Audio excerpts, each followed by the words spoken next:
because really sound interesting. Now, allow me to have Ashley just one moment to nina mambo. Allow me so that to a balance kidogo. Ashley VP, I'm Zuri Sana. Hope everybody is okay.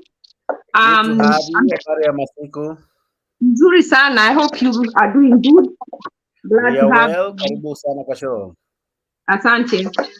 So my Mhm, point on Mungeke, mhm, when I heard Gachagua speak, I was concerned because if they know who the leader of Mungeke is and who is mhm, reviving what should be a terrorist group, they need to catch the leaders instead of telling parents to watch their children not to be influenced. And I know, Jex, you are asking, how is it that Jenga tried to run and he was defeated, yet now he seems like he's gaining traction?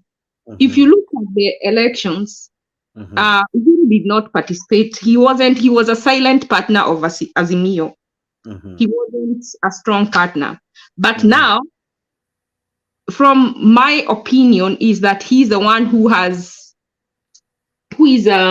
actually, he didn't utilize anybody to try and convince the Kikuyus to vote. Whether maybe they thought they were going to win another way. He didn't really work hard okay. to push Kikuyus to vote for Azimio. Mhm, But I feel like he's been pushed in the corner. He has no support. He's been going to Azimio. You see, he was with Gaucho, so he may be paying, I believe, Jenga behind the scenes and pushing him, and he's the push that he's pushing. And people are so desperate right now. And mhm, Ruto and Gachagua understand that mhm, it is so easy for them to just go and give those youth just a little money mhm, and put them in the field to where they're mhm, now paying them to mhm, be in the army. So it mhm, is very easy now. They are like, they are so poor.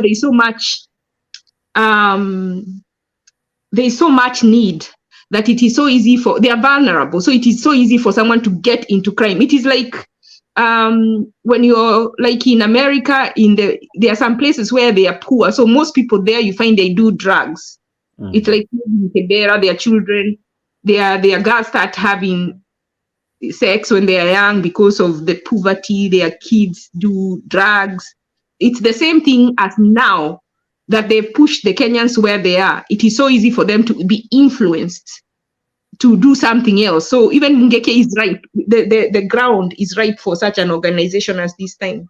But I think if they have their intelligence and they know that even though it is Uhuru, let's say it's true that Uhuru is doing it, I don't think they need to come and tell us. They need to take action. They don't mhm, need to wait until our kids get into those gangs and then you kill the kids.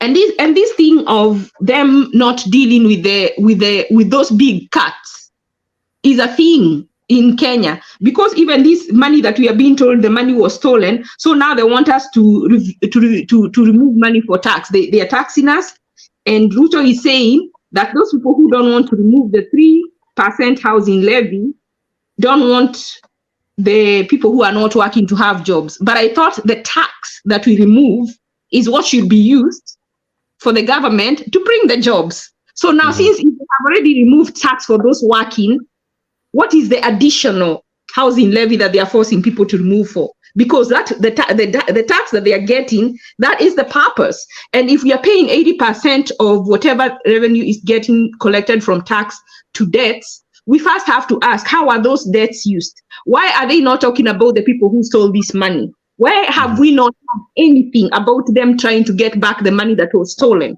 Because the debts that we are paying are in people's mhm, pockets. I have to say here, there are people in Kenya who are very rich, even than, like they are billionaires, trillionaires. mhm, If someone like Uhuru has 30 trillion or 30 trillion shillings or dollars in foreign land, has Ruto tried to investigate if this money, why don't you freeze it until you make sure that it's not tax evaded, that it is tax paid for? How much do you think if that 30 trillion was removed tax? We wouldn't be talking about any levy, but they are coming to the Kwamaskini, the people who cannot do anything. That is who they mhm, want to tax. And then they want to give our youth the work of